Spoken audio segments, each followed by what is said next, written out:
May karapatan ng sinuman laban sa unreasonable search o paghalughog na labag sa batas, lalo na kung walang search warrant. Ano na kayo matagal dyan? Ilang araw? Walang sino man ang dapat mapagkaitan din ng buhay at kalayaan, lalo na kung hindi dumaraan sa tamang proseso ng batas. Kung titikitan nyo kami, sir, tikitan nyo kami. Gusto mo? Okay na. Makailang ulit nang naidokumento at nakunan ng video ang di umano'y pang-aabuso ng ilang miyembro ng kapulisan. May ilang di umano'y sangkot sa pagnanakaw, pangingidnap at may ilang sangkot sa pagpatay. Ano nga ba ang kinahinatnan ng ilang kasong ito?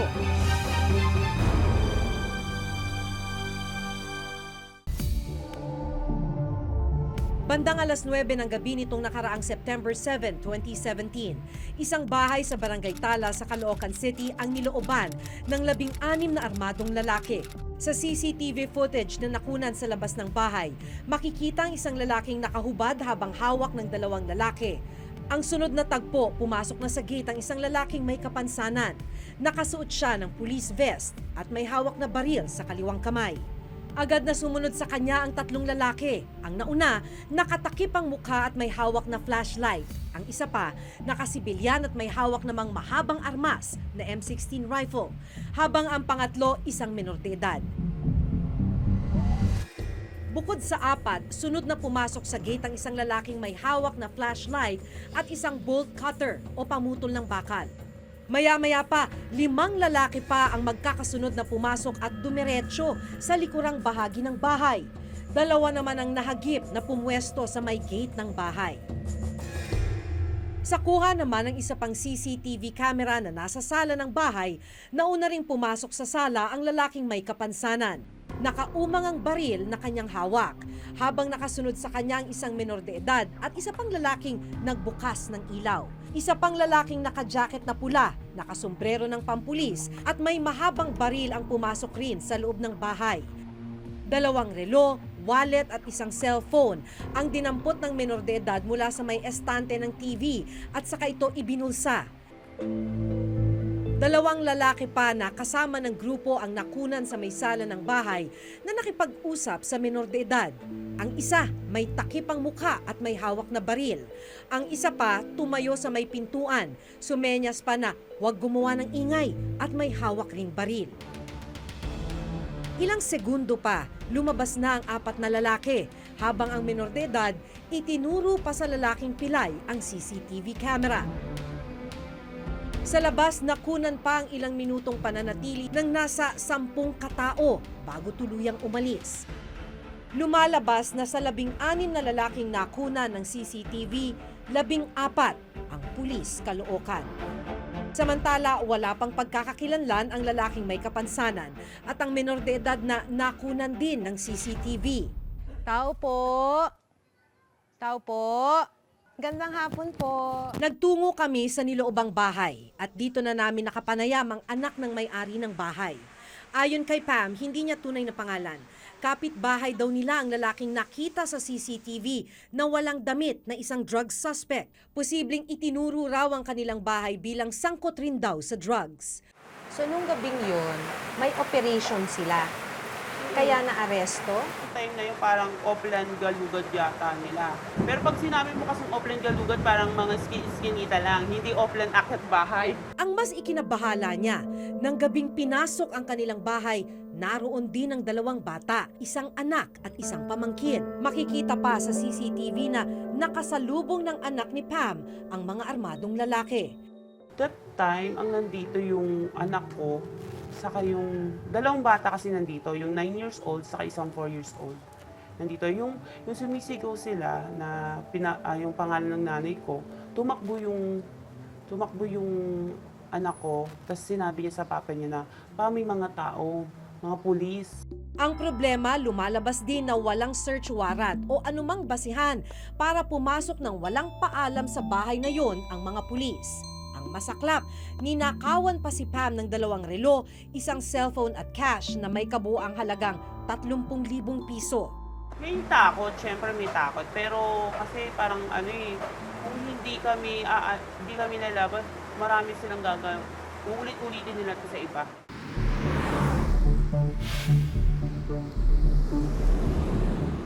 Ito yung Police Community Precinct 4. Dito naka-assign yung mga pulis na nanloob at nagnakaw sa isang bahay sa Barangay 188 dito sa may North Caloocan. Gandang hapon po, sir. Ako po si Maki Pulido sa GMA 7. Nandito po ba si Hepe? Ilang pulis ang nakaharap nitong Martes ng Reporter's Notebook sa Police Community Precinct o PCP4. So from the district office po, lahat kayo nag-take over dito. So dito po walang natira? Wala na rito ang 14 na pulis na nasangkot sa pagnanakaw at maging iba pa nilang kasamahan. Nirelieve at inilipat silang lahat. Hingi sana ako ng spot report tungkol po dun sa nakawan sa 188. Ay bali, wala na po dito sa amin, ma'am. Wala ho kayong kopya ng spot report. Kailan lang kami nilagay dito. Pero na-turn over na raw ang lahat ng records ng istasyon sa Northern Police District. After natin makita yung insidente na yon, yung panloloob ng mga pulis natin without any search warrant, no? At mukhang talagang may kinuha pa o nagnakaw pa through gamit nila yung bata. Minabuti na natin na tanggalin lahat yung mga personnel ng Caloocan para makita natin, no, makapag-imbestiga tayong mabuti kung talagang ito bang mga gawaing ito ay malawakan, malalim, no, or naging kultura na doon sa police office na yon. Saan po sila assigned? Sa pihaw natin, sa pihaw while the investigation is going on. Hindi ito ang unang pagkakataong nasangkot sa panloloob ng bahay ang mga pulis sa Caloocan.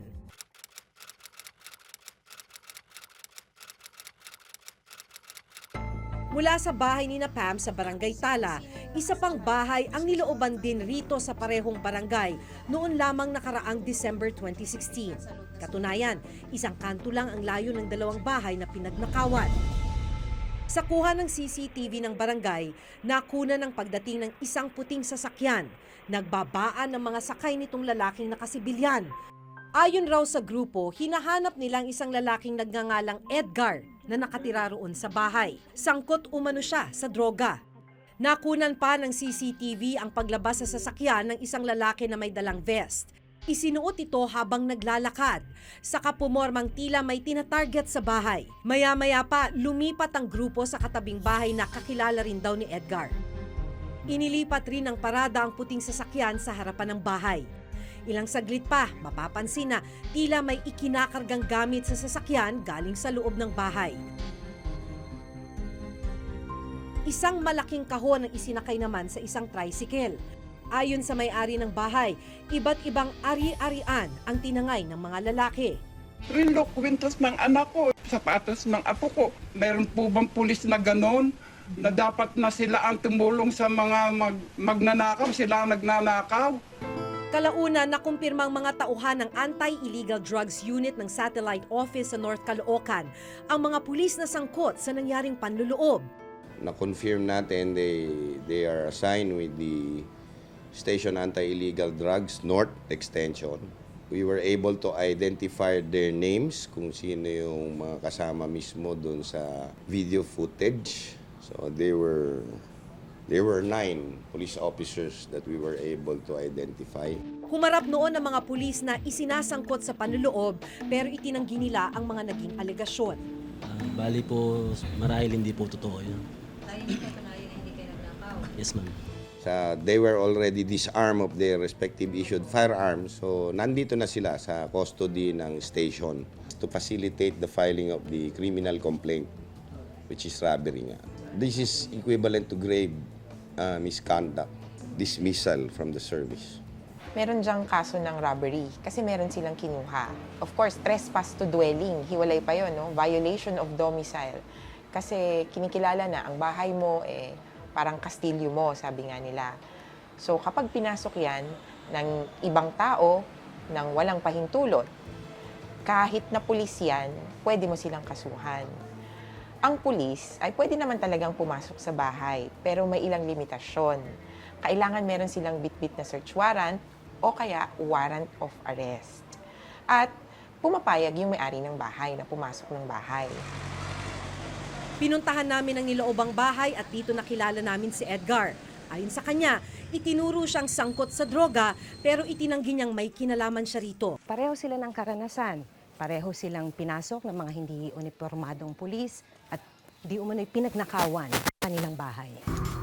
Pero gaya ng kaso ni na Pam, wala ring search warrant ng pasukin ang bahay ni na Edgar. Bigla na, Pumasok. pasok na dito bumas dito. Ilan sila? Bali 10. 10. Naka-uniforme po ba? Sibilan lang. Ba't alam niyo yung pulis? Talagang forma kagad, pulis kagad. May asset kasi na naka-ano niya ni kuya. Nakaaway, no? Parang kaalitan yun. Alitan. Tinuro kayo Parang nagsumbong lang na mali. na may baril daw dito. Tapos drugs. Pero hindi na itinuloy ni na Edgar ang isinampang kaso. Bakit kayo natatakot? Siyempre, meron. Dahil pinareglo ko na kasi. Meron yung bali. Ilang miyembro rin ng Caloocan Police ang nasangkot sa ilang kontrobersyal na kaso ng pagpatay. Una na rito ang kaso ng 16 na taong gulang na si Kian De Los Santos. Maging ang kaso ng 19 na taong gulang na si Carl Angelo Arnaiz. Ayon sa mga pulis, pareho silang nanlaban.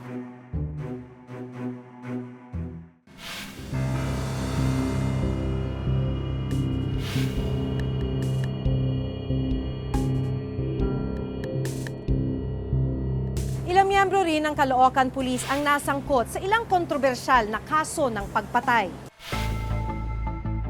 Una na rito ang kaso ng 16 na taong gulang na si Kian De Los Santos.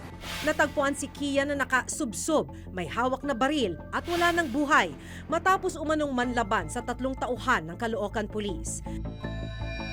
Kami po yung dalawang nasa CCTV, pero yung sinasabi pong si Kian, hindi po si Kian yun. Yun po ay aming asset. Pero sa investigasyon ng Public Attorney's Office o PAO at maging ng PNP Crime Lab, binaril si Kian habang nakaluhod. Lumabas sa ballistics exam ng PNP na tugma sa baril ni PO3 Arnel Juarez ang basyo ng bala na nakuha sa katawan ni Kian. Based on the ballistic examination map, it was PO3 Juarez who has the firearms who matched with this slug. Pumutok naman ang balitang pagpatay sa 19 na taong gulang na si Carl Angelo Arnaiz. Natagpuan siyang wala ng buhay sa may C3 Road sa Caloocan City pa rin. Nang hold up at napatay umano si Carl ng mga pulis matapos raw nitong manlaban. Lumabas sa investigasyon na kasama ni Carl Angelo noong gabing nawala ang 14 na taong gulang na si Reynaldo de Guzman o Kulot. Ayon sa isang saksi na iprinisinta ng Public Attorney's Office o PAO na itinago sa pangalang Joe, binaril daw ng 2 pulis ang isang lalaki na posibleng si Carl Arnaiz sa may C3 Road sa Caloocan bandang 1:30 ng madaling araw noong August 18. Pinatukan po siya nung nakaluhod na po yung binatilyo na nakaposas po. 2 pulis po yung nakita ko, malalaking katawan po, tapos army cut po ang gupit. Kwento ng saksing si Joe, may nakita pa siyang isang binatilyo sa loob ng police mobile. Binuksan po yung police mobile, umilaw po ng kulay dilaw yung kotse, may nakaupo pong bata doon na iwan sa likod. Tapos hindi ko po ma-identify kung anong edad doon, basta po maliit lang po yung bata. Kaya nang mabalitaan niya na nawawala rin ang kasama ni Carl, naisip niyang posibleng si Kulot ang nakita niya sa police mobile. Isang testimonya ng saksing si Joe sa naging basihan ng PAO para kasuhan ng 2 isinasangkot na pulis ng kasong double murder at maging ang taxi driver na si Tomas Bagcal. Samantala, inilabas ng PNP ang resulta ng DNA test na isinagawa nila kay Kulot at lumalabas na hindi raw si Kulot ang natagpo ang bangkay sa creek. Naabutan pa ng reporter's notebook ang muling pagpunta ng ilang tauhan ng CIDG sa burol ni Kulot para magsagawa umano ng reinvestigation. Pero hindi na pumayag ang pamilya. Anak ko talaga yan. Iko-confirm ko ba yan kung hindi ko anak yan? Kukuhain ko ba yan kung hindi ko anak yan? Unang tingin ko pa lang, sa tunay anak ko na eh. Kasabay ng iba't ibang kaso ng di umano'y pang-aabuso ng mga pulis, nagdesisyon ng NCRPO na i-relieve ang mahigit 1,000 miyembro ng Caloocan Police. Para nga makita natin kung meron pa bang ibang gumagawa dito, yung mga ibang personnel ba, ibang lugar ba, o ibang PCP. Kasi baka mamaya natatakot itong mga kababayan natin to come out in the open, no? na magreklamo dahil nandun pa itong mga pulis sa Caloocan na yung mga to, no? Kapag na-relieve, kadalasan inililipat lang sila ng destino. Relieving, relocation, reassignment, hindi yan sanction. Not unless may demotion involved. Dahil karaniwang pagka-relieve sa pwesto ang ipinapataw sa mga pulis na nasasangkot sa ilang krimen, maaari nga ba itong matawag na parusa? Hindi pa punishment yan. That will just prevent them from going on a wall at takasan yung kaso nila. But the case is there, no? Yung case is ongoing. Doon sa kay Kian, doon kay Carl, no? Under restrictive custody din sila. Kasama nung mga pumasok doon sa latest na kaso sa Caloocan. So lahat sila ngayon under restrictive custody. Nandyan sila sa ating regional headquarters support group. Pananaw ng National Union of People's Lawyers, sa bawat biktima ng pang-aabuso, dapat ay may naisasamparing katumbas na kaso. Walang kwenta yung pagpaparelieve, pinapagalitan sila, pagpapapush up, panghihiya, sabihin na natin, in public dun sa mga pulis. Kasi in effect, ano lang yun kailangan mo lang tiisin yan, pero babalik ka pa rin sa trabaho. Kumbaga, all forgiven, all forgotten. Doon sa kay Kian, I think meron ng na-file na murder case dyan. Hindi lang dyan, pati yung doon kay Carl, no? Meron na rin na-file na murder case doon sa dalawang PO1 din. Sa ilang kaso ng pagpatay na naging biktima ay mga kabataan. Kamakailan ay inihayag ni Pangulong Duterte na palatandaan raw ito ng pananabotahe para pabagsakin ang kanyang administrasyon. Silipin mong mabuti kasi may ginasabotahe kayo. Sinasadya talaga yan. Alam ko, ang polis magbaril yan, if at all, o sabihin mo, pero hindi nagabalot ng. That is not the job of the police to imo bang baluton. Walang basehan yung sinasabi niyang pananabotahe. Sa insidenteng mga to, sa kay Carl, kay Kian, sa iba pang kabataan, sino bang pumatay? Eh di ba pulis? Sila mismo ang sumasabotahe sa sarili nila. Sabi ko talaga sa kanila, do not, I will kill you. I will kill you because you are destroying my country. Do not destroy the young of the Filipino because yun ang aming kayamanan.